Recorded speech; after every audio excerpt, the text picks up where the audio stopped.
internal security on the following. 1. What is the status of investigation into the circumstances that led to the death of Mr. Sadat Kilonzo, as reported under OB number 14/17/6/2024, and what measures has been put in place to prevent such incidences in the future? 2. Clarify how the motorcycle of the deceased person was found at Ronda Police Station, which is over 5 kilometers from where the body was found. 3. Explain why the CCTV footage from places of abduction and where the body was located is yet to be made public to assist in identifying the culprit. And lastly, Honorable Speaker, what measures are in place to address insecurity in Nakuru Town's constituency? I thank you, Honorable Speaker. Thank you, Honorable Gikaria. Tongoyo, that is to your committee. Give Honorable Tongoyo the mic. Thank you, Honorable Speaker. I seek to respond to give the statement in 2 weeks. Thank you. 2 weeks it is. Next.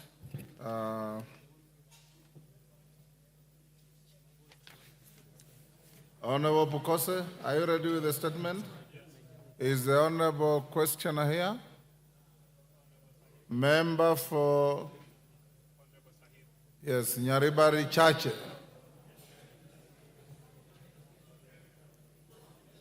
Maybe you stay to tomorrow? Thank you, Honorable Speaker. This was asked by Honorable Sahir, member for Nyaribare. Yes, I don't see him in the house. And since he's not in the house, I request that that I respond tomorrow when he's in. Tomorrow afternoon. But I'm ready with the response. He will explain why he's not here. Thank you. Okay. Next. Order number 8, the Kenya Roads Board Amendment Bill, National Assembly Bill number 18 of 2024, first reading. A bill for an act of Parliament to amend the Kenya Roads Board Act 1999. Order number 9, the Public Finance Management Amendment number 2 Bill, National Assembly Bill number 26 of 2024, first reading. A bill for an act of Parliament to amend the Public Finance Management and for connected purposes. Order number 10, the Finance Bill, National Assembly Bill number 30 of 2024, second reading. Members, we now go back to the Finance Bill. My record shows the member for Mauvoo had concluded his contributions. So now, Parashina Sakimba.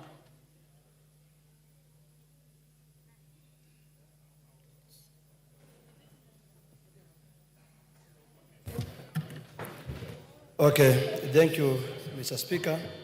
You've disappeared. Honorable Speaker, in light of the approved budget for the financial year 2024-2025, which is amounting to 4 trillion, that is supposed to be raised by this Finance Bill 2024, I would like to bring to the attention that given the financial year 2023, the Finance Bill 2023 that was passed here is still to the Kenyan image and to the public that it is still overburden to the Kenyan people. If at all that we were treasury, we are looking on ways of raising. Yes, Honorable Kuria, Chairman of the committee, give him the mic.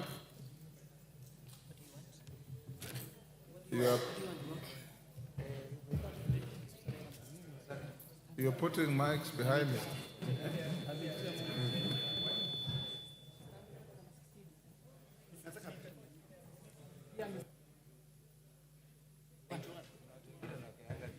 There is one. Okay, there you are. Honorable Speaker, I raise on understanding order number 91, requiring the member to substantiate accuracy of the information he has shared. The honourable member has said that the finance bill is proposing to raise 4.1 trillion shillings. That statement cannot be any more misleading or exaggerating. It is exaggerated by almost 1,000%. Parashina, where did you get that? You are challenged to show us where that is coming from. Mr. Speaker, it's estimated. It's an estimation.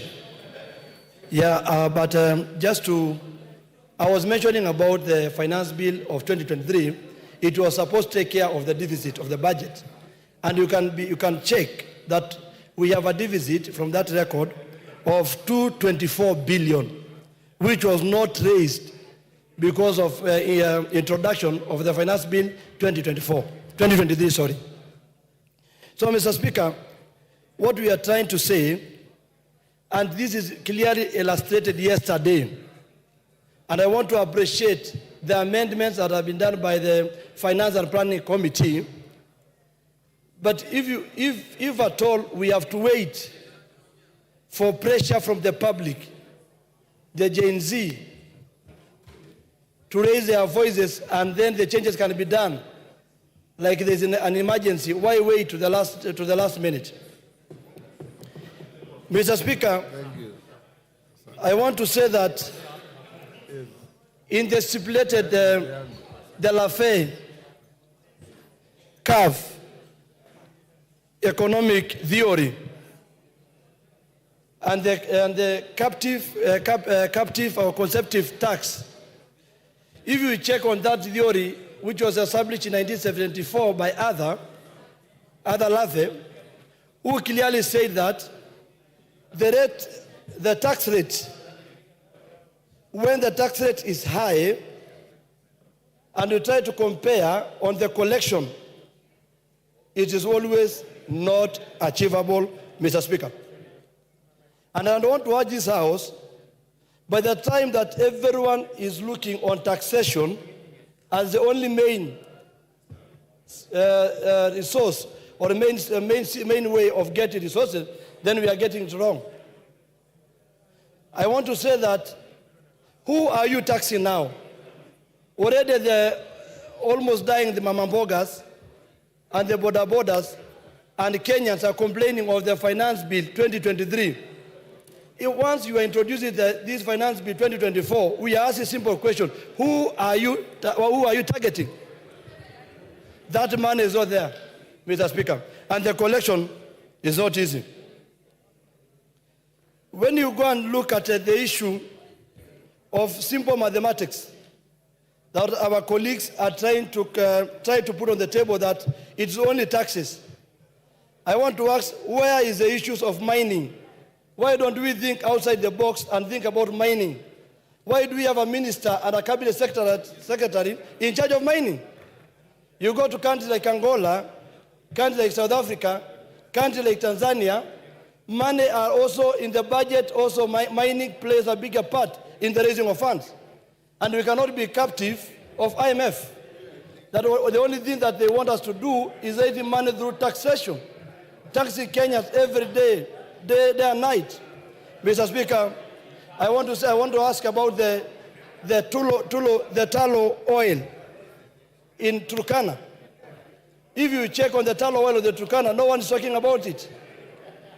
Why don't we go back and think about how to raise the revenue, not only on taxation? We cannot be a lazy country that does not think on other means. Mr. Speaker, if you go to the issue to do with eco levy, it is very interesting in clause 45 on the imported items. And they are talking about, because the issue is protect the environment and pollution. Yes, the answer is yes, we protect. But this eco levy is only left now for the imported goods. I am sure majority trust this, that even you do a simple calculation of sanitary towels, I don't know if they want us to go to the napkins, or they want our gas to go and use the way the COVID time, when people at the COVID time were buying lesos and kitambas as a means of having to protect COVID. Because if you go to the shops and chemists and everywhere, those sanitary towels, quality ones, are imported ones. That's my argument. Quality ones are imported ones. So when you check that one, Mr. Speaker, and again you come and see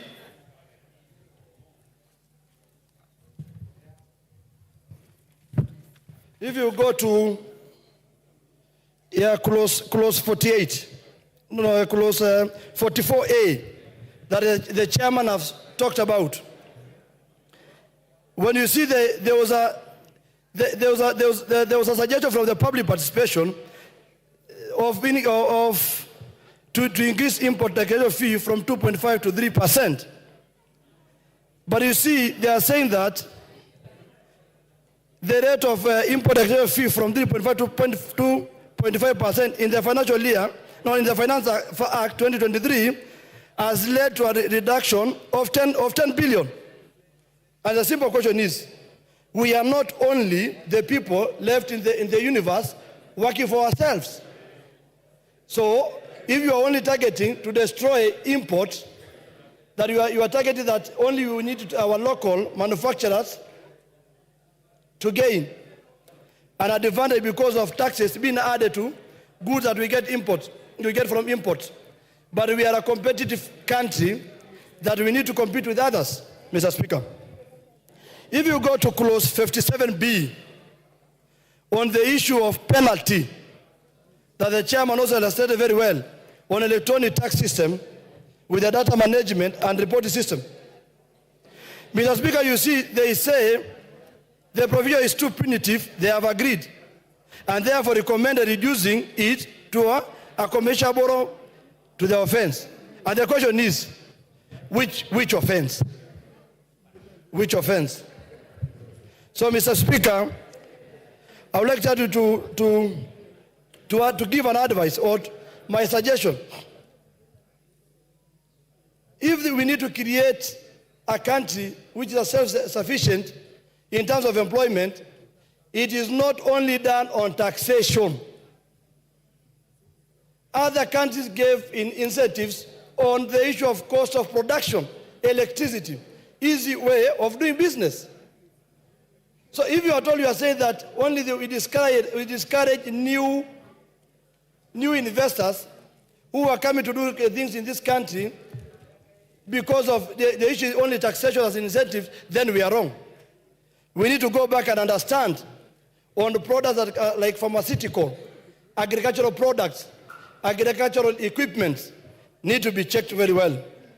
And that's why I'm saying, Mr. Speaker, that today we are in a level that we need to understand that it's a high time we call a cat, and we don't call a dog a cat.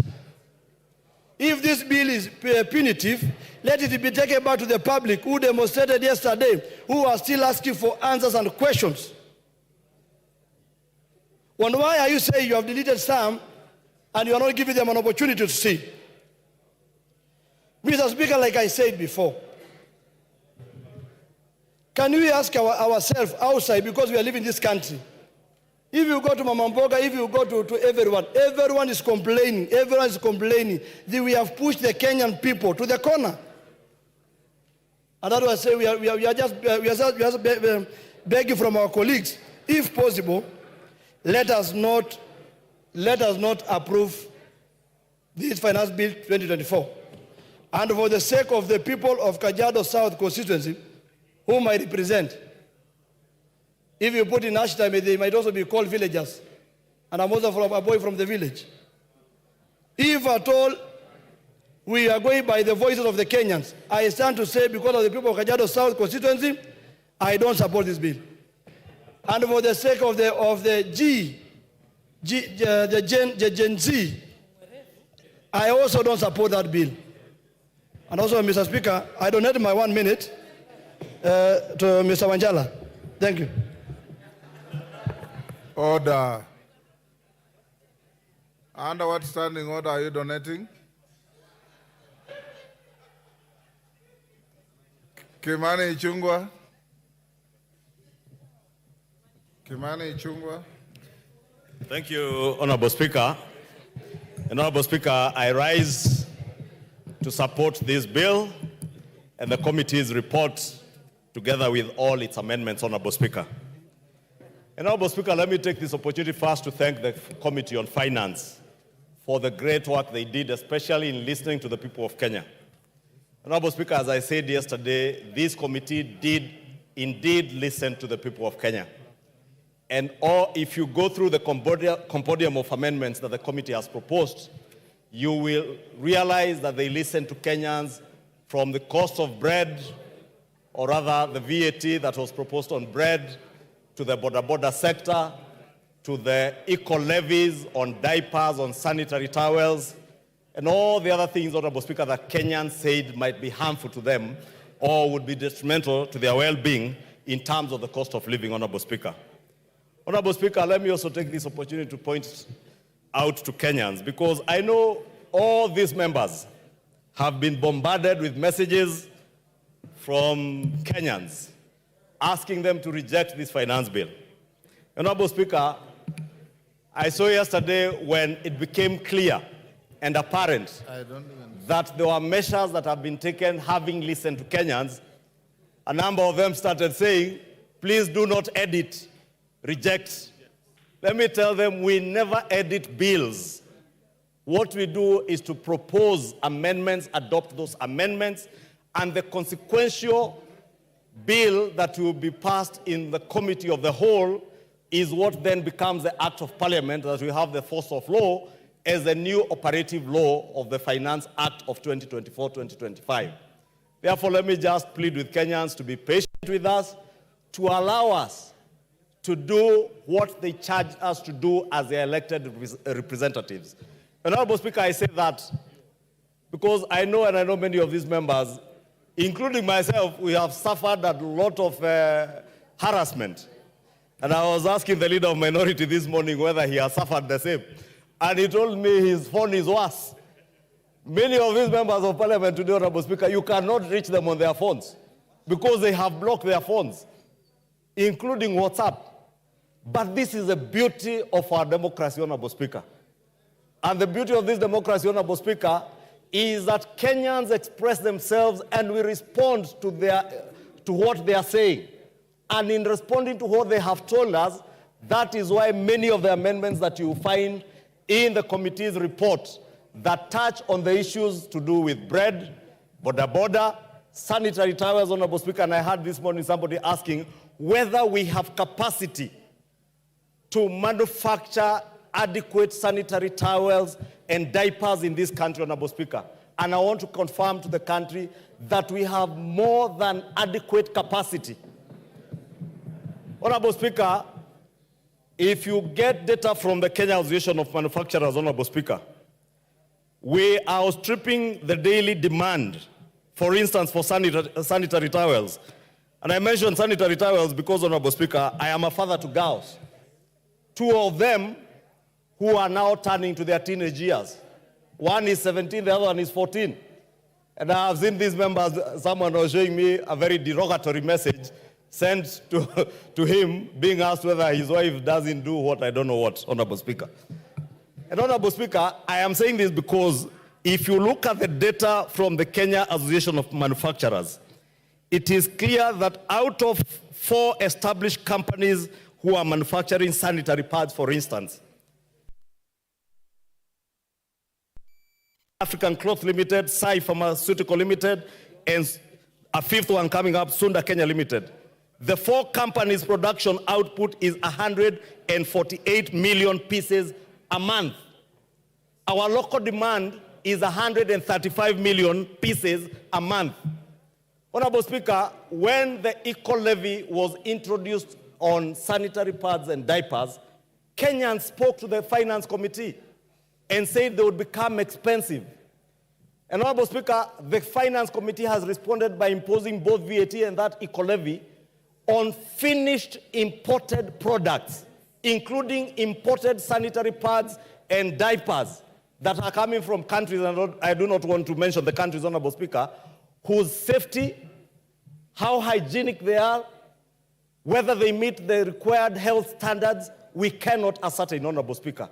And it is important for us as parents to be responsible citizens and parents to protect our teenage girls, our mothers, our sisters, our wives, by ensuring that the sanitary pads that they use are safe, they are secure, they are hygienic. Honorable Speaker, it is only fair also to protect our growing manufacturing industry. I watched, Honorable Speaker, when the Kenya Association of Manufacturers presented their memoranda to the Committee on Finance. And they truly pleaded with the Committee on Finance to protect our local manufacturing industry, Honorable Speaker. When then we are told, Honorable Speaker, that imposing excise duty, imposing an eco levy, imposing VAT on imported finished products in order to protect our manufacturing industry, in order to ensure that we have jobs being created, Honorable Speaker, for the thousands of youth who today, Honorable Speaker, are being misled that the only thing that these honorable members can do is to reject this finance bill instead of fixing it, fixing what is wrong in the finance bill.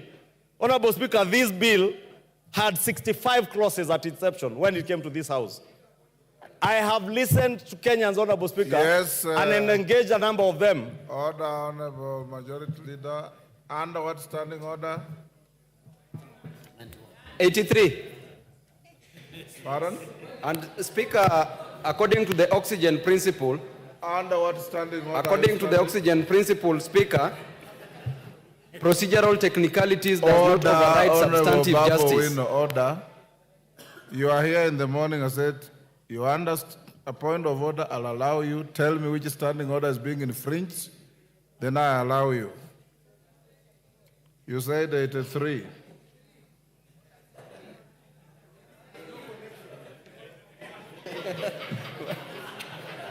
You're out of order. Mr. Speaker. Go on, Majority Leader. Honorable Speaker, thank you, Honorable Speaker. Honorable Speaker, I was asking. Order, Babu Wino. You should know what you want to say, my son. Because you stood up and said, standing order 83. It doesn't apply.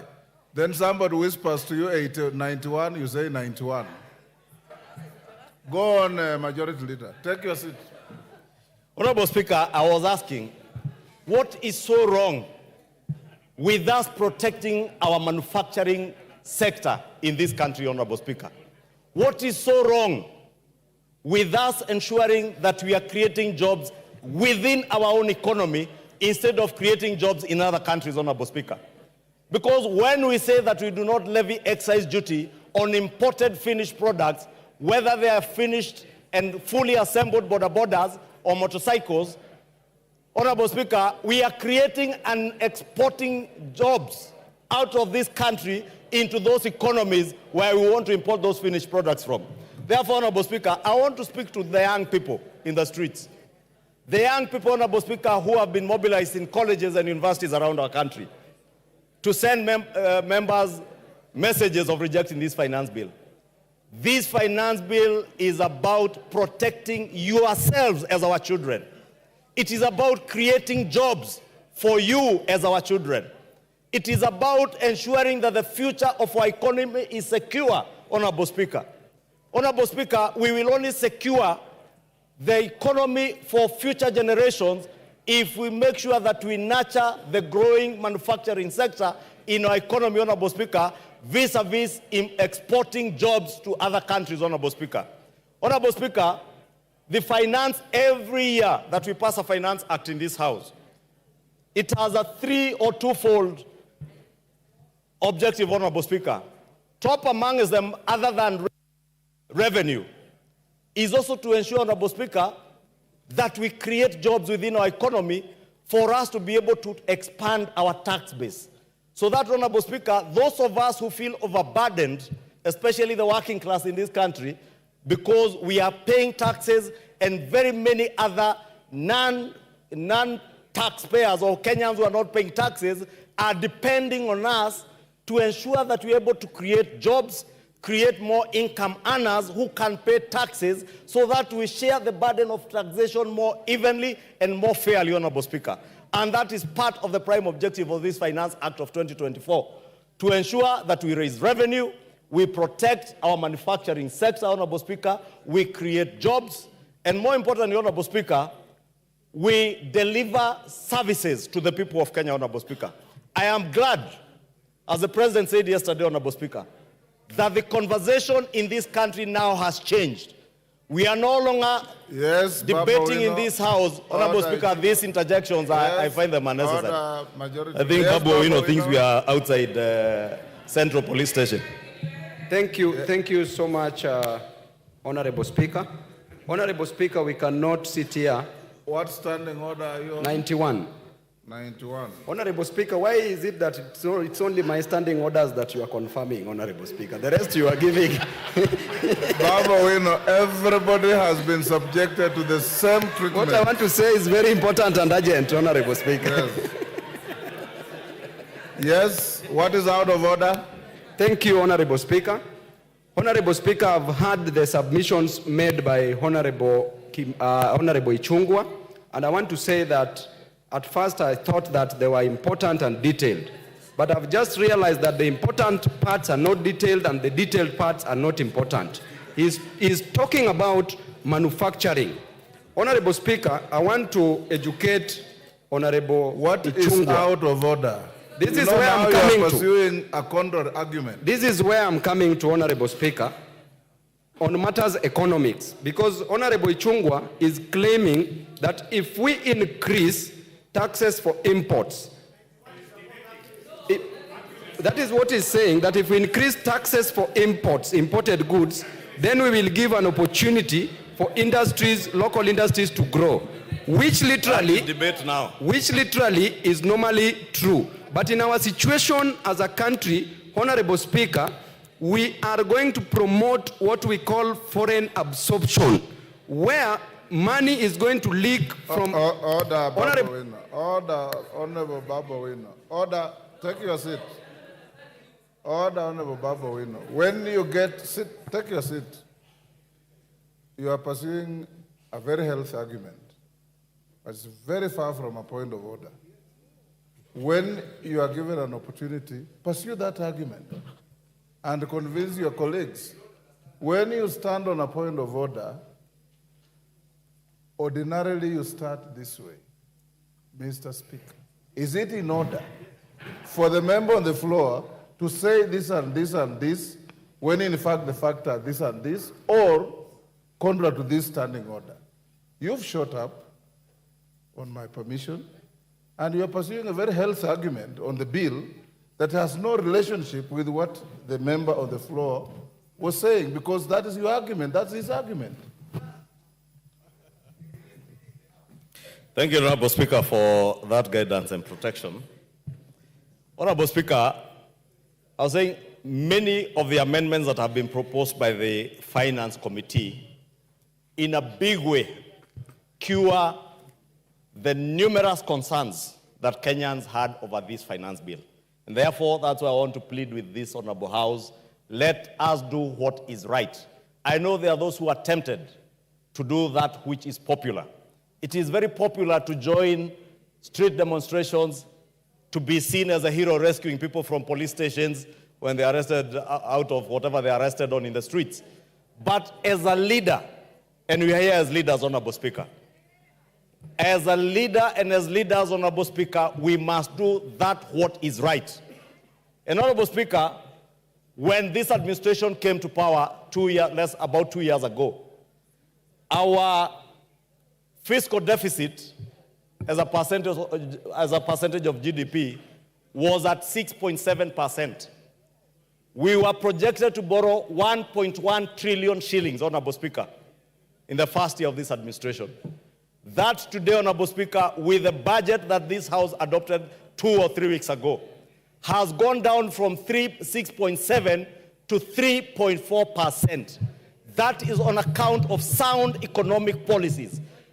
It is on account of doing what is right rather than what is popular.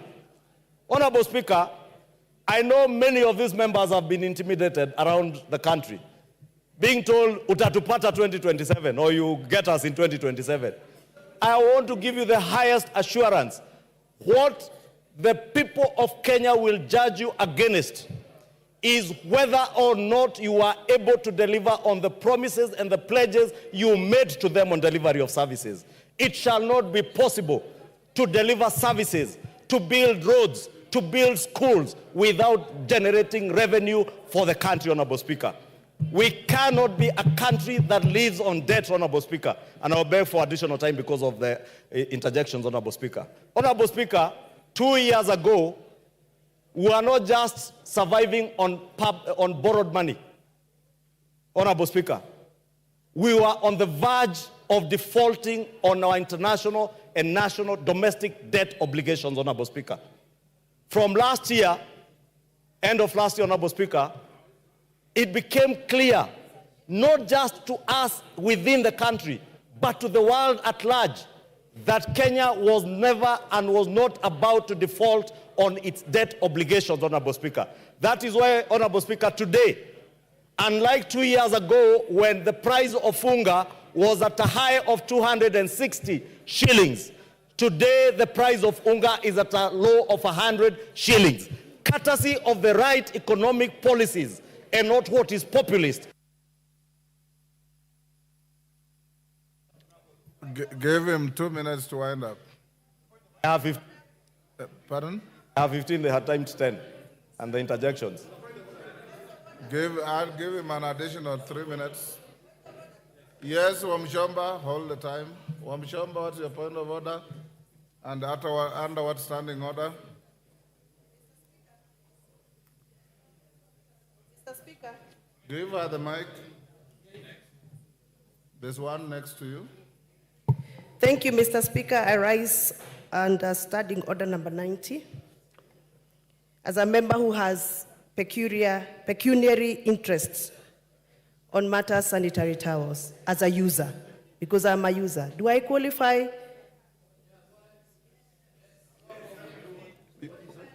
Can you repeat that you are?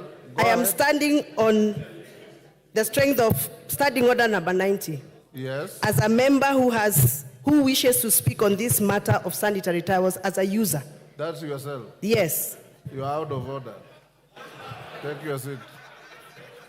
If you had in the morning the Honorable Tenda Molo, although he did the right thing wrongly, when you challenge somebody under, take your seat, understanding order 91, you're challenging the member on the floor who has pecuniary interests, not on the basis of your own pecuniary interest. Go ahead. Thank you, Honorable Speaker. Honorable Speaker, I was saying 2 years ago, unga, when we speak about the cost of living, unga was at a high of 260 shillings. Today, unga is at a low of about 100 shillings, Honorable Speaker. Honorable Speaker, our exchange rate, the Kenya shilling to the dollar, almost a year ago, it was at a high of 162 shillings. Today, it is at a low of 128 and still going down, Honorable Speaker. Courtesy of the right economic policies, courtesy of pursuing what is right rather than what is popular, Honorable Speaker. Honorable Speaker, in the past, we have suffered what was described as state capture, Honorable Speaker. This bill, Honorable Speaker, in a big way addresses the question of state capture. Honorable Speaker, there are companies in this country that have survived largely on what is called tax expenditure and manipulating the system around tax expenditure, Honorable Speaker, especially around the question of VAT refunds. This bill, Honorable Speaker, is addressing the loopholes that bedevil our country through people who are well connected, who use the system to beat the tax system, Honorable Speaker, exploiting tax refunds to make bigger profits for their companies, Honorable Speaker. Honorable Speaker, speaking to state capture, Honorable Speaker, we built an SGR infrastructure over 10 years ago. You have 1 minute. You would be shocked today, Honorable Speaker, there are people who are still claiming tax deductions around buildings that were done with the SGR. This bill is bringing to an end from the 1st of July those deductions courtesy of the SGR, Honorable Speaker. And therefore, I know there are people who have mobilized because they have been benefiting from the system, Honorable Speaker, hiding behind civil society, funding civil society, Honorable Speaker. and the civil society, Honorable Speaker, mobilizing negative propaganda against this bill. I want to implore our members, do what is right. Do what is good for the economy. Do what is good for your generation, future generations, Honorable Speaker. What will secure our nation's economy, not that. Your time is up. Nabii Nabwera. Nabii Nabwera.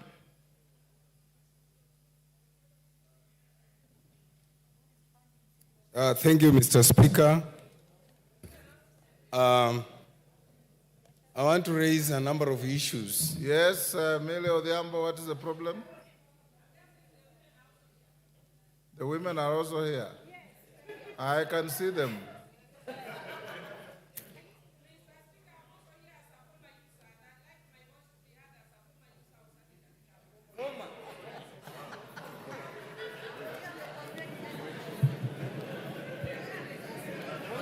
Mr. Speaker,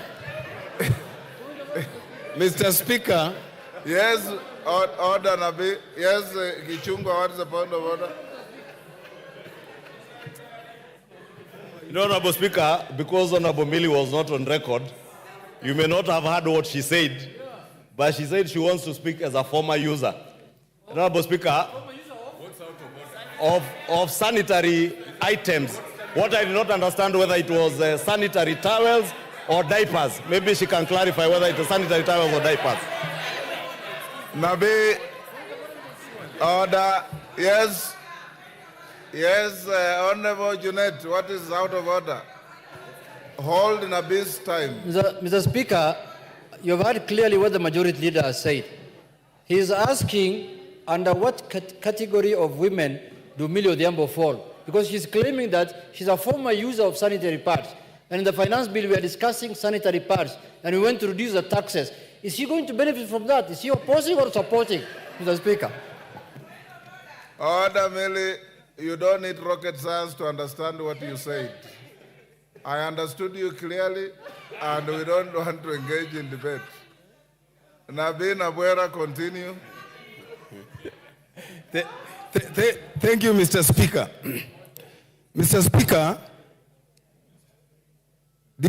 today, I've had a lot of time to reflect on whether this country, we want to move it forward, we want to have it stagnant, or we want even to become repugnant.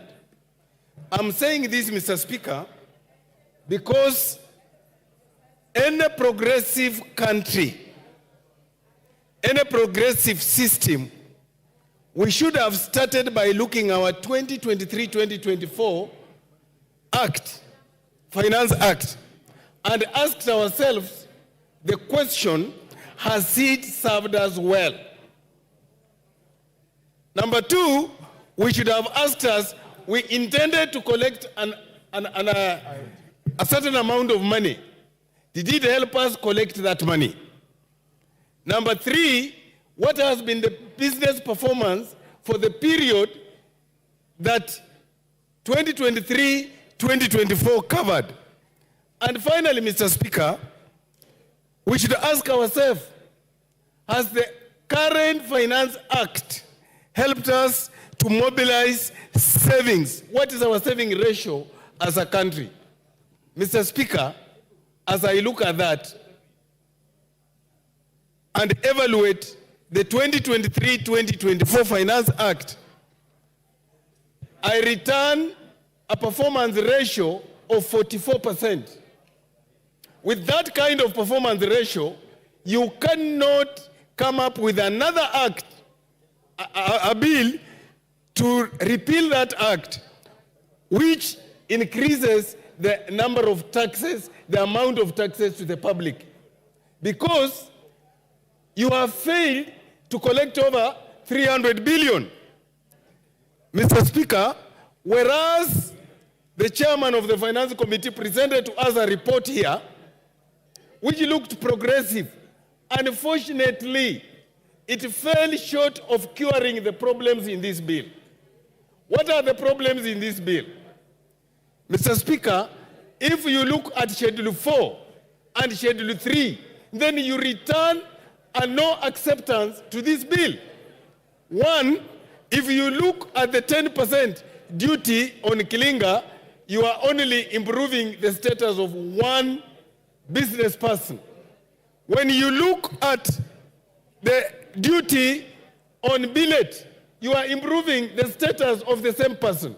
You cannot create a law that only ensures that one particular individual or one particular entity of business thrives at the expense of the others.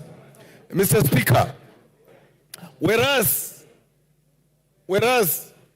one would want to forgive the drafters of this bill for imagining that if you removed tax or if you remove the sanitary towels that are locally manufactured, then you have cured the problem, is lying.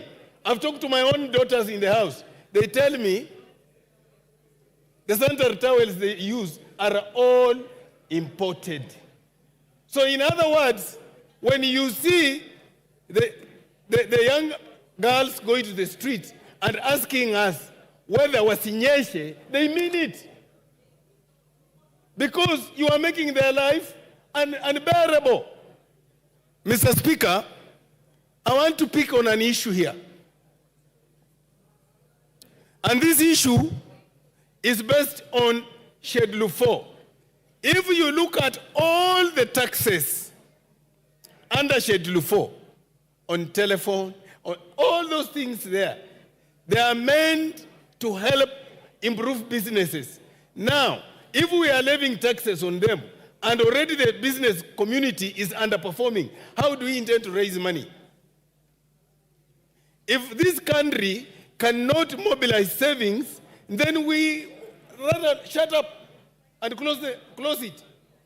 I'm asking the drafters of this bill, and Chairman, with due respect, if you wanted to help us as a country with all those changes you made, they were fundamental, then the bill loses its original form. Then you should have withdrawn the bill and given us another bill. Mr. Speaker, I oppose. Dorothy Ikiara. Dorothy Ikiara.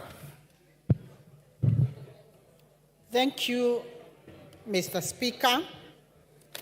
Mr. Speaker, on the outset, I say I support this bill.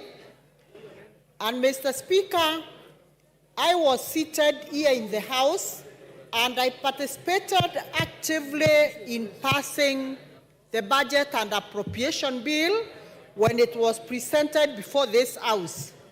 Honorable Speaker, we did come up with a lot of issues because, Honorable Speaker, we promised Kenyans on very many pledges when we were being elected. And inside this House today, Honorable Speaker, each and every member did give pledges. And we know what that means, Honorable Speaker. We promised the electorates good roads. We promised them medicine in the hospital. We promised them proper education for their children. And Honorable Speaker, this informs us of where we are today as a country. Honorable Speaker, since Kenya faces both a fiscal deficit and a budget deficit, the finance bill serves as a key legislative tool for the government. It combines revenue enhancing measures with expenditure rationalization as a strategy to manage and reduce these deficits. Honorable Speaker, for the first time, a finance bill is similar to the medium-term review, and this is better for our country in terms of consistency and planning. This finance bill today that we are looking at, Honorable Speaker, is people-centered.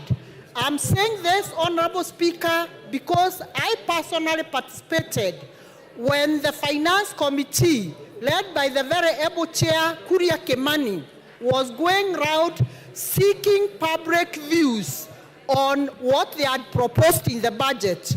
Honorable Speaker, and it is for this reason that after the recent passively to the citizens of this country, they did come up with a laughter of changes that are all in favor of the citizens of this country.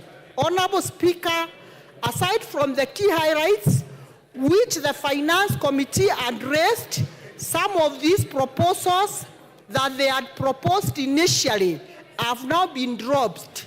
Key is 16% VAT on bread. Honorable Speaker, they resent to the members of public and it is not there anymore. VAT on transportation of bulky things like sugarcane, they resent to the citizens and they removed.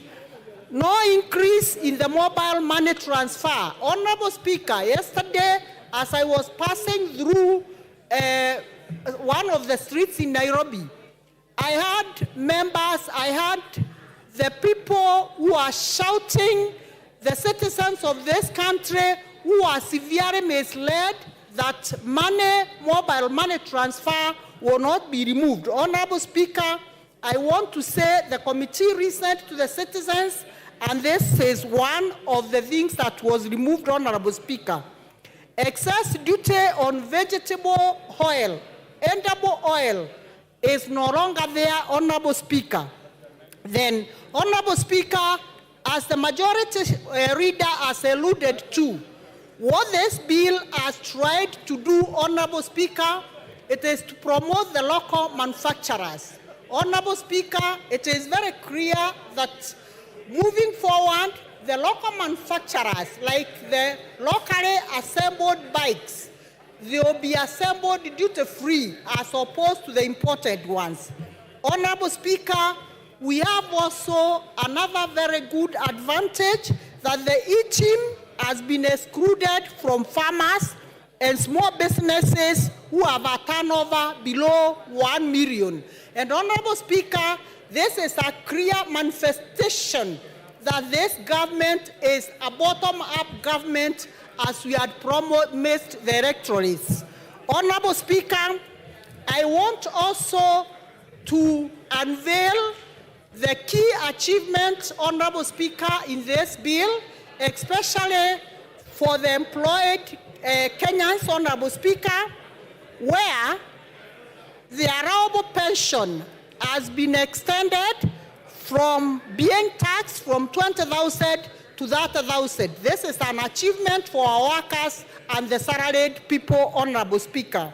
Honorable Speaker, out of what this bill has addressed, and very importantly, Honorable Speaker, we are at a time when our country is struggling with cancer, Honorable Speaker, and this time, the Finance Bill 2024 has reduced the cost of cancer drugs and exempted them from value-added tax, that is VAT. And this initiative, Honorable Speaker, is designed to alleviate financial pressure on patients and enhance access to medicine, cancer medicine, Honorable Speaker. And we are doing this when the country is struggling with increased cancer cases. I want to pinpoint a place like Meru County where cancer is on the rise, Honorable Speaker. And this bill, having removed cancer tablets, cancer medicine, and VAT-free, Honorable Speaker, this is a great achievement for cancer patients in this country. Honorable Speaker, we also want to underscore the achievement of employment of teachers. The education sector has been given a very huge budget, and out of this budget, Honorable Speaker, we are proud that all the teachers who are employed as interns, 46,000 of them will be turned to permanent and pensionable, Honorable Speaker, so that they can be able to bridge the gap in our education sector. Honorable Speaker, we know too well investment in human capital capital is the one single investment that every progressive country must make. Honorable Speaker, education is very key in ensuring that we become globally competitive amongst our equals, Honorable Speaker. And employment of the 46,000 teachers, coupled with the 56,000 teachers who are employed last year, Honorable Speaker, this makes the greatest achievement that this Kenya Kwanza government has achieved in ensuring that in a span of 2 years, we have employed 102,000 permanent and pensionable teachers. On top of that, Honorable Speaker, there is another cohort of the 20,000 who will equally be employed on temporary or internship, Honorable Speaker. And Honorable Speaker, this is an achievement that we must all out and welcome, because our youth, whom we promised jobs during that time of campaign, they are getting jobs and being absorbed in various areas. Honorable Speaker, I want also to say this financial bill 2022 includes provision to support individuals with also chronic diseases. Honorable Speaker, by establishing the emergency KITE, the SHIP, Chronic and Critical Illness Fund under the new Social Health Insurance, this fund will cover treatment. Honorable Speaker, it is evident that a majority of people who suffer from chronic diseases, they go through a very difficult moment. And this bill 2024 has been able to cure this. Therefore, Honorable Speaker, I strongly support this finance bill 2024, and I support. Thank you, Honorable Speaker. Thank you, Dorothy. Millie Odhiambo. Thank you, Mr. Speaker, for giving me this opportunity. Mr. Speaker, I wish to start by saying that one of my favorite books is Good Girls Never Get the Corner Office. Mr. Speaker, this is in response to what you are telling me earlier in the morning when you are urging me to be a good example to the girls, the younger ones who are doing their first term. Mr. Speaker, if they are good girls, they'll never get corner office. Be as bad as Millie Odhiambo, you will be the mother of this house. I am a bad girl, and as a bad girl, I'm here serving my 4th term. So do not be cheated like the African culture where you are told have decorum, dress nicely, be kind, be nice. I'm telling you, you will go nowhere. Be a bad girl like me and you'll get somewhere. Mr. Speaker, having said that, I wish to declare my interest under the standing orders number 90, which Wamushomba stood on, because I don't want to be declared disorderly. And that is because when you have a pecuniary or personal interest, you declare. And Mr. Speaker, I want to declare my interest as a former user of sanitary towels, and as Dynasty as a former user of diapers, and as a future user of diapers. Because as a woman, once you get menopausal, you will have leaks and you will use diapers. And Mr. Speaker, I want to say, it's not all women, so Rosa should not be worried, but there are women who get leaks. And I want to say that there are people, because we don't want to have shame over menopausal issues, we don't want shame over period. And Mr. Speaker, I am saying this because I've been sitting here today listening patiently to the men talking about sanitary towels that is in the finance bill. And they are speaking with authority. If we wanted to save money, the way the finance committee has done, and want to tax anything else, go and tax men innerwears. Go and tax men innerwears. Don't speak on our issues as women. Let us be the one to speak about sanitary towels. We are the ones who know what works for us, and you are saying we want to encourage the local manufacturing. While you are waiting to enable our local manufacturing agencies to create those sanitary towels, will we tell our periods to stop? Our periods will not stop while you are manufacturing. Our girls will have their menses as usual, and the cost that they are used to will be higher because that will come through underground. What I am saying is, Mr. Speaker, I do not support the finance bill. And I'll give you the reasons why I don't support it. One, I don't support it because it's devoid of a strong policy underpinning. Number two, I don't support it because it's not premised on a better model, but on a beta model. The KK government told us that their things are premised on BETA, but increasingly we are seeing it premised on BITTER, beta model. That's why I'll not support it. And Mr. Speaker, the other reason I will not support it, it's because it encourages opulence. Look at how much money I have. Look at the price of my watch. I have a 5 million watch, and I'll explain why, Mr. Speaker. So do not be in a hurry to ask me to explain. I'm going to explain. Mr. Speaker, number one, the one I've talked about, the tax system that is devoid of a strong policy underpinning or premised on a flawed policy underpinning. I will give you the example of the eco-levy that seeks to strike a balance between the economy and ecology but fails miserably to do that. Mr. Speaker, if I give you an example, this government has actually sponsored or facilitated the roads in Fangano Island and the tarmac in Rusinga Island, even though they are taking pretty long. And I want to tell you, Mr. Speaker, that if you are to use this model, the taxing model that they are saying, then it means that a contractor who is doing those roads and earning billions on those roads, Mr. Speaker, when they destroy the environment, the fishermen from Rembaringiti, Rusinga, Mfangano, and Sukuru Island, who will be making at most 1,000, will be asked to repair that person's damage through tax, forgetting the PPP principle. The person who destroys is the one who should pay that damage, not me. The fisherman of Omena making 1,000, you are expecting me to pay the tax of a person who is earning billions doing that road. I do not support this tax. Mr. Speaker, I can give you another example. Mr. Speaker, the second example I'm going to give is on the issue of the smartphones again. And I want to thank Honorable Rachel Nyamai, who actually said that one of the ladies that she's sponsoring her education, when she talked to her, the lady told her, I'm here doing TikTok. And we do not actually seem to understand how that relates to this tax. Now I'll tell how it relates to this tax.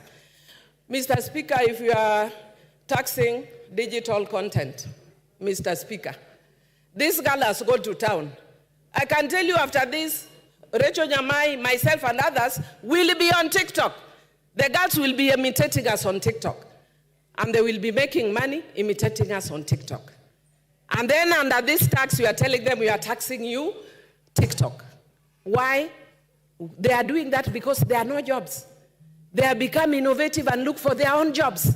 And after they have got their own jobs, an industry that has not solidified, like teaching, like law, we want to kill that industry that is helping our young people.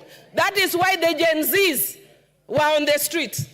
And Mr. Speaker, I'm so thrilled that I was shown a photo of a young girl who looks like me, and some people were saying, Millie, we can see you are here now, you can retire. And I wish she was in my constituency, I would have retired tomorrow. And Mr. Speaker, yesterday, my own niece, who I am the one who was raised since she was in primary school, she's lived in my house. I was with her. And I tried all means to try and divert her attention from what was going. How she managed to sneak in, and this morning she's telling me, and Mr. Speaker, before I got to what she was telling me, I told her, can I give you a lift to town? She told me, no, Auntie, I cannot be associated with members of parliament. Your generation, you have messed this country. We have to fix it. Gen Z. If we do not take Tuesday, Super Tuesday, as a wake-up call as a country, I don't know what else will take up as a wake-up call as a country. And I want to tell the president, who I served with in the same committee in parliament, who was my classmate in the university, fire those guys that you have hired who are giving you economic advice. They are not helping you at all. How do you even imagine bringing something like taxing bread, even if it is as a joke? That is a joke carried too far. That is a joke carried too far. You can crack doctors elsewhere. You can find a situation where the young people have banned the country based on your joke. Try those jokes elsewhere. Because Kenyans are suffering. Kenyans are tired of being taxed. And if we cannot listen to the Kenyans who are tired of being taxed, we have no business being in this house. We must listen to the Kenyans. And I want to say that you have done well in trying to deal with some of those issues. But there are still very many that are still here, Mr. Speaker. Because we have a short time, I may not mention all of them. But I want to say, like, for instance, the eco-levy. We are talking about trying to be environmentally friendly. Yet the things that we are taxing, we are not doing exactly that, Mr. Speaker. And we are taking away jobs of young people by the tax. Look at the increase in fuel. We are taking with the right hand. We are saying we are removing the tax with the right hand and adding with the left hand. Mr. Speaker, I had a lot to say about this, but I can see my time is almost up.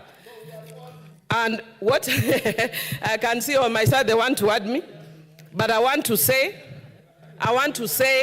that because of time I may not speak, but I just want to urge the president, fire the guys who are around you, listen to Kenyans. I was speaking to some of my colleagues here. Thank goodness I've been here for a long time. I was speaking, Mr. Speaker, if you could humor me by just giving me 1 minute, and I'll conclude. Conclude. Thank you. I appreciate. Mr. Speaker, I was speaking to some of my colleagues here, and I will not mention their names. About 3 weeks ago, they know because I talked to them yesterday, and I was telling them, your ground is getting terrible. And they told Time up. Pukose Robert. Your time is up, Millie. Take your seat. Order, Angela. Mr. Speaker, I'm standing under Standing Order 97-3, as read together with 1. Honorable Bowen had requested that, this is a very important bill that the Kenyans are watching, and they want to hear what their members of parliament are saying about this, and whether they have listened to their issues that they have raised about this bill.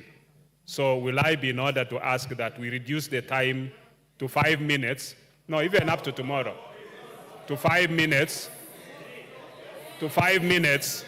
so that each member, we are 349 members.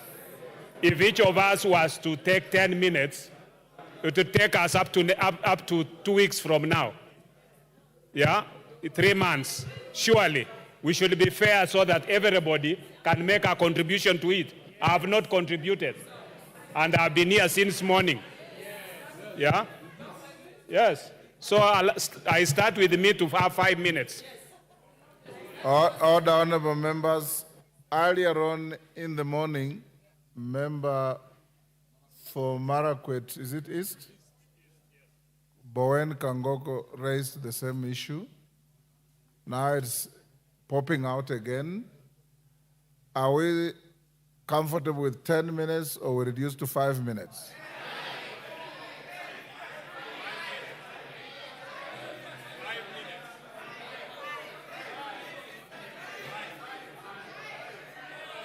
Order. Yes, Rafael Wanjala. Wanjala, I see you raising. Round 5. Otienda Amolo. Order. Otienda Amolo. Support 5.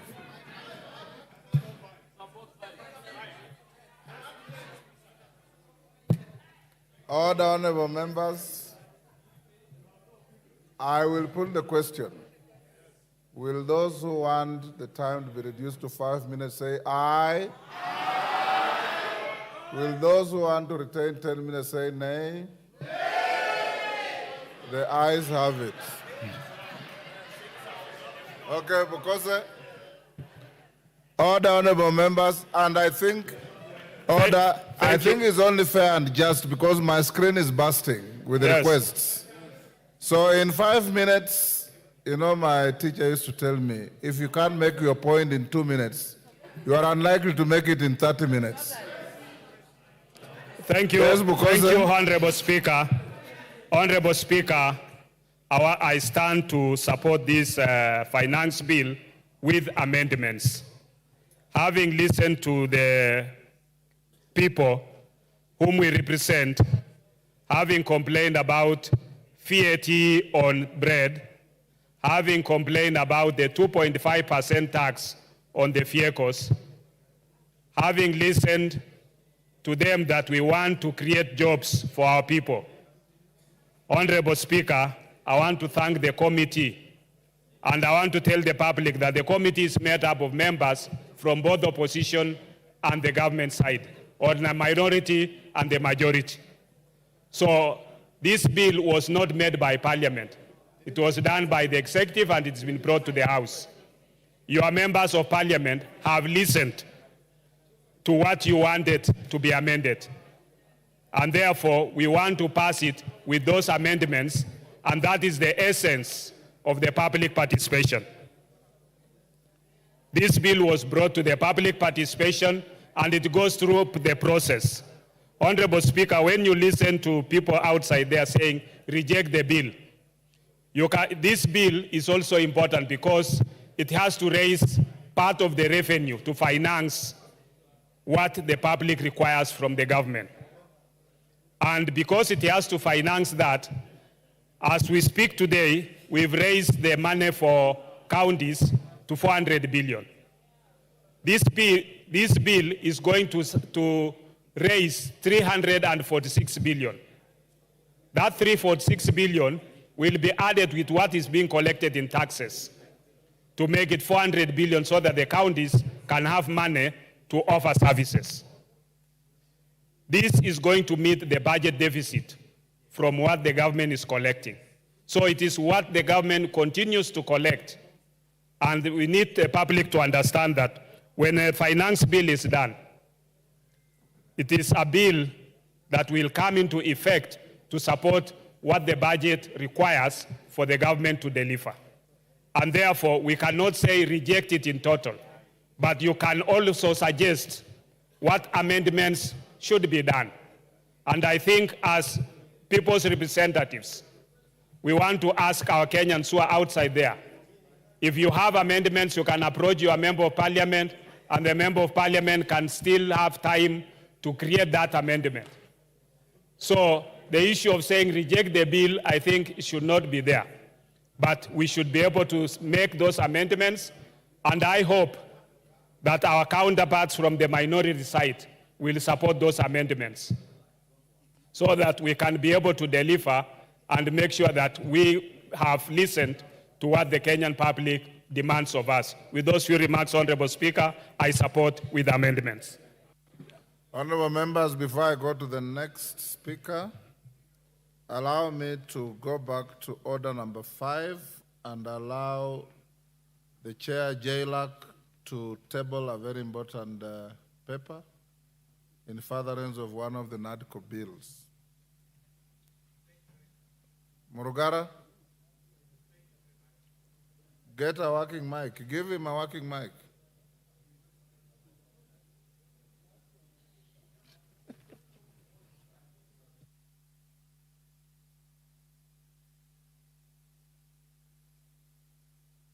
Back by seat.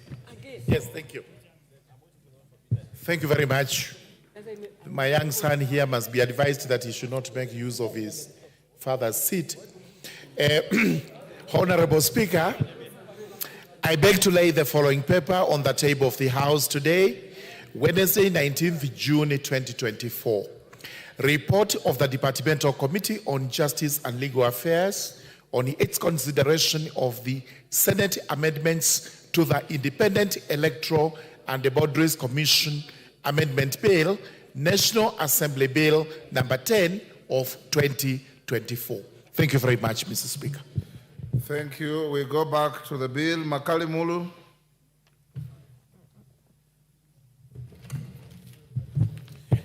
Yeah, thank you very much, Honorable Speaker.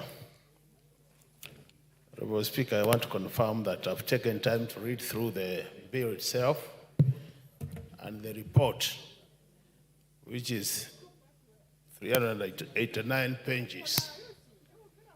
Honorable Speaker, the idea of using 5 minutes is good, but I think it also discourages some of us who take time to read some of these reports. And I want to see this. Reading through the report, a lot of individuals and institutions did present their comments to the Finance and Planning Committee. And I want to appreciate them because based on the experience of last year, where the same number gave their comments and they were never taken on board, this time I thought they would not be able to appear. So we must appreciate. I also want to thank the committee for creating time to listen to them, and it made some efforts to factor in their comments, Honorable Speaker. But I was asking myself, Honorable Speaker, looking at the original bill, you wonder what was the thinking behind some of the proposals. And that's why I want to thank the committee because they have been able to undo some of them. But because I don't have a lot of time, I'll focus on what the report is saying and what I think from where I stand, that things have been made worse instead of being made better. Honorable Speaker, let me start with the proposal to increase the import declaration fee. If you look at the presentation by edible oil companies, Honorable Speaker, and the presentation by Kenya Association of Manufacturers, as well as the presentation by the Kenya National Commerce and Industry, Chamber of Commerce and Industry, they were proposing that, Honorable Speaker, the import declaration fee be maintained as it is, because by increasing that fee, you'll actually be increasing the cost of production. The reason being most of our factories and industries depend on imported inputs to produce their outputs. So as a result of that, the solution was that you either maintain the fee as it is so that you don't increase the cost of production. What does the committee propose? The committee has proposed to increase that fee from 2.5 to 3.5%. Meaning automatically, Honorable Speaker, by doing that, you increase the cost of imports which are coming to this country as inputs, and as a result of that, you increase the cost of production. When you increase the cost of production, automatically, Honorable Speaker, that cost will be transferred to the consumer. That will make our goods uncompetitive in terms of price. And that's why you see, Honorable Speaker, in this country, despite us talking about import protection, people are buying things which have been brought from other countries and buying at a cheaper price than we are producing them. So these to me are the critical issues. The second item, Honorable Speaker, is the Rural Development Levy. The edible oil companies did propose that it is now at 1.5. And they propose that we maintain it as it is, and by doing that, we'll have saved the cost of the oil by about 72 shillings per litre. What has happened? We have increased that levy from the proposal of the committee, because now we're talking about the report, from 1.5 to 2.5, Honorable Speaker. So, Honorable Speaker, if you look at that, what have we done?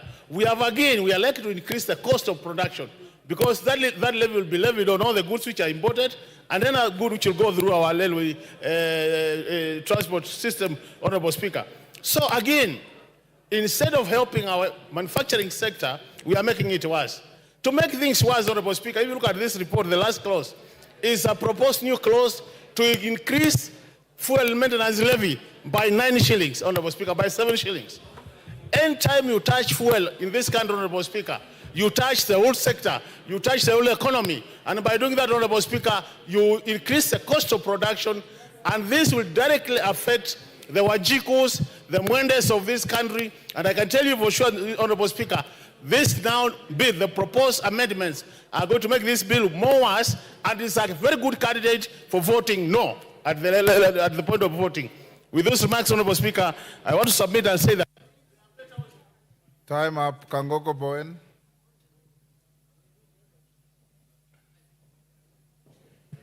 Thank you, Mr. Speaker. And Mr. Speaker, I want to stand to support the finance bill. Mr. Speaker, this morning, the leader of minority, my good friend, Opio Wandai, asked a question as to why this finance bill was so contentious. And since we have had a finance bill since 1963, and the finance bill 2024-25 is creating a serious issues, including demonstration in the streets. Mr. Speaker, I want to say this. What is outside there, Mr. Speaker, or what the people outside there, what they have been told by activists and people who have not read the bill, Mr. Speaker, is completely misleading. Mr. Speaker, I know there has been some contentious clauses in this bill, but Mr. Speaker, as moved by the chair of finance this morning, Honorable Speaker, you will find that the bill which was proposed by Treasury, the committee looked at the bill and they proposed several amendments which are actually people-friendly, Mr. Speaker. Mr. Speaker, I want to say that in the original bill, there was a 16% VAT on bread. And Mr. Speaker, the bill in the House, or the report in the House now, as by the committee, that VAT has been dropped. Mr. Speaker, the proposal to have 2.5% motor vehicle tax, that clause now has been dropped. Mr. Speaker, the exercise duty, which was proposed in the original bill, especially on vegetable products, Mr. Speaker, that one has been dropped. The Honorable Speaker, the eco-levy, which is, we have had many of our colleagues here discussing. This one, Mr. Speaker, as many of my colleagues who spoke before me, it can only attract on imported finished products. And Mr. Speaker, we want to move from a trading country to a manufacturing economy. We cannot be a country which is importing almost everything, importing including even a tissue paper. So the reason why this one is there, and we are saying it can only apply to imported finished products. But on locally manufactured products, Mr. Speaker, the tissue papers, the sanitary towels, and anything else locally manufactured, it's not going to attract the eco-levy. Mr. Speaker, some months back, we saw many of our farmers across the country. We saw in Murang'a, we saw in central Kenya, and across the country, that they were required to file their sales using the e-teams. Those e-teams, those avocado farmers who were told to give a KRA e-teams, Mr. Speaker, under this finance bill, the e-teams has been dropped. And any other small business which is 1 million and below, Honorable Speaker, is not going to attract the e-teams. Mr. Speaker, the other day, the Cabinet Secretary of Treasury, Mr. Speaker, read the budget, the national budget, 2024-2025, before this House. That budget proposed, including the increment of counties, the monies to the counties to a tune of almost 400 billion. There is an increase in CDF. There is an increase of about 50 million per constituency in electricity. And Mr. Speaker, we can only achieve that if we can pass the finance bill. Mr. Speaker, on the taxation, which we all support, the finance bill proposes to increase taxation on cigarettes and tobacco products, on alcohol, and also on betting, gaming, and gambling, Mr. Speaker. Mr. Speaker, we have many of our youth who have got lost because of these issues of betting and gambling. The proposal to increase tax, Mr. Speaker, is to make sure that in that space we control our young people, and also we direct them to a very good course in this country. So, Mr. Speaker, I want to say also on the issue of alcohol, we have seen many of our young people They have got lost and drunk with the cheap alcohol. With the increase in tax, it's going to address the... Time up. Otienda Molo.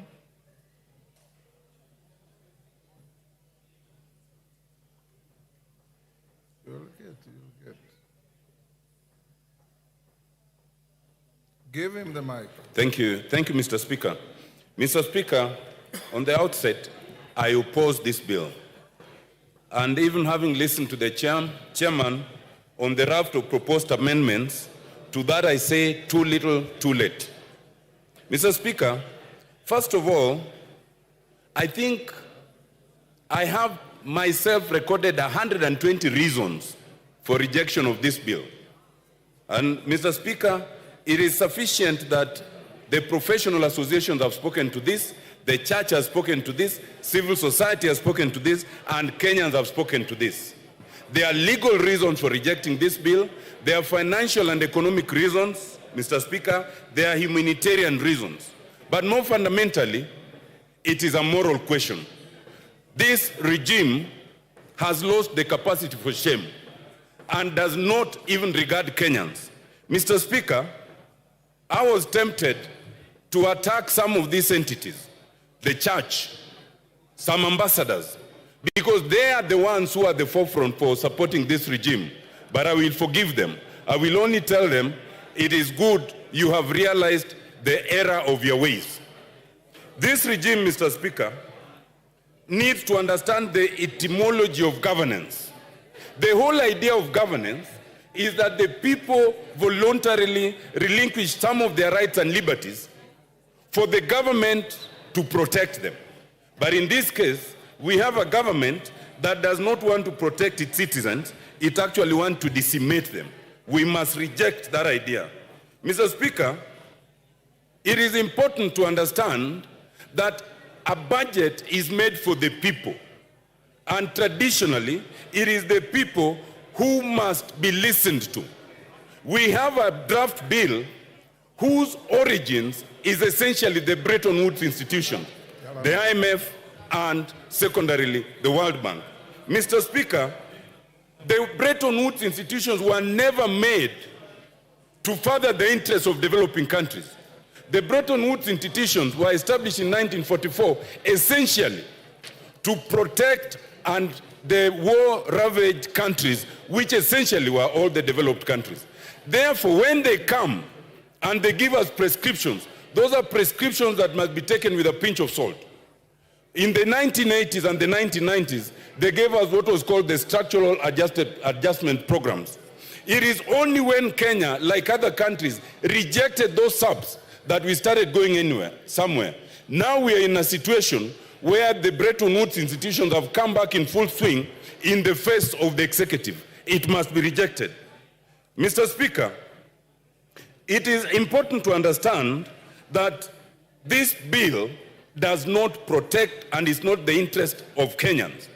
And some people are fear-mongering, saying that if we reject the bill, then we'll be in a crisis. We will not be in any crisis. Like last year, Mr. Speaker, when the High Court stayed the 2023 bill, the 2022 bill continued until finally, the bill was cleared.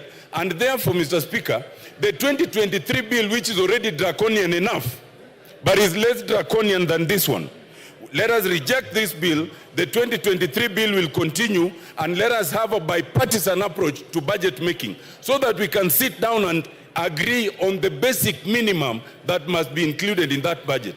Mr. Speaker, I reject and I oppose. Thank you very much.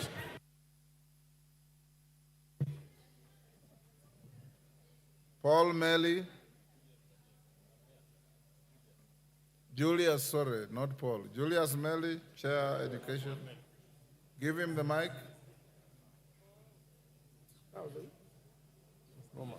Thank you, Mr. Speaker. Mr. Speaker, from the onset, I rise to support this bill.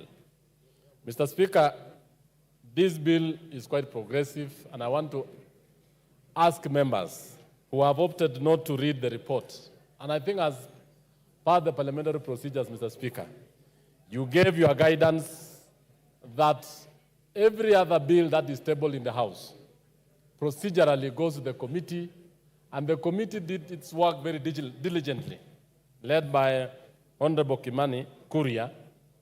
They went down and met the public. They met the stakeholders. They met all the Kenyans who actually gave their suggestions to this particular bill. Honorable Speaker, as we debate this particular bill, we need to know that as the bill stands now, Honorable Kuria and members of the budget of planning committee, that is a committee, have made a raft of proposals on amendments that are very progressive, very important, and in fact, certain issues that are being discussed by members in this floor are not part of what the committee recommended. But the committee recommended a number of things. That one, taxation of certain nature. For example, let me just give an example of the deletion of certain clauses. Clause 124 on motor vehicle tax. Previously, the bill, when it was tabled in the House, Mr. Speaker, had made proposals on motor vehicle taxes, the bread tax, and many others. But the committee, in its wisdom, and having had the Kenyans, and having had the stakeholders, actually deleted most of those clauses. That the members opted to address the public and Kenyans as if the committee has not made its report in the House is not good, Mr. Speaker. Mr. Speaker, let me just go down and enumerate why I support this bill. That clause 23 is actually on the issue of athletes. There was a proposal to tax the income by the athletes. The committee went ahead and deleted that and asked that athletes be incentivized and be allowed and their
Inu ni Mutongoi TV. Tene, uyaila isi kuona usimungalu.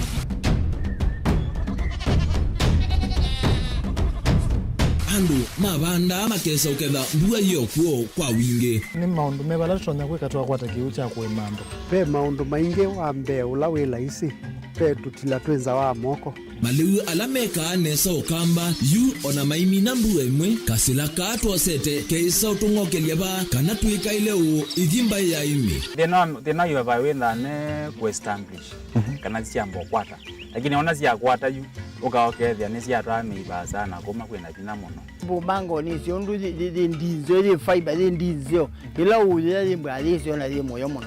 Yembe yake itawa Kent na ukaokethia ni nene na wile ukeza wala ile mwene weania lakini yu ndinwa ya Apple niweza ama yinu no thina moyo ithi ala tuikwata cia wimi tanzia nene ya kumanda ilobia yoe petele ibinda ya ile kana tuithike ndinwa wimi wake omonde tukuthuke na ikinya leo ya nema kutacho ndaba ndo aimwe munyo no kwata at least lump sum ukethia wese kana kiu cha thina mana monza kana chethi na mana tatu ene